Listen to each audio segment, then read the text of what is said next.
Guys আমি এখন বাড়ি থেকে বের হলাম, বের হয়ে আসলাম স্টেশনে। স্টেশন থেকে এখন যাব পিসির বাড়িতে, কুমারঘাট। এই তো ট্রেন এসে গেছে, এখন আমি ট্রেনে উঠবো। এই একটি মাসি ঠাকুরের জন্য চাইছি। এই দেখো আমি ট্রেন ছেড়ে দিল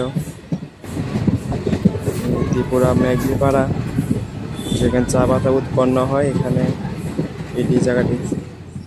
এই দেখো ইট ভাটা, এখন দেখাবো যেখানে ইট বানানো হয়। এই দেখো, তারাও একটু ভালো করে দেখাচ্ছি। এই দেখো ইট ভাটা। এখন দেখতে দেখতে কিছু খেতে ইচ্ছা করলো, তার জন্য কি দই নিলাম। দই আঙ্কেলকে বললাম দেওয়ার জন্য। এই দেখো দইটা কি সুন্দর, কি খেতে টেস্ট। ফাইনালি আমি এসে গেলাম কুমারঘাট স্টেশনে। এখন নেমে এই দেখো কুমারঘাট হাইওয়ে রোড আমি যাচ্ছি। এখন তোমরা ভালো থাকো, টাটা বাই বাই, এসে গেছি।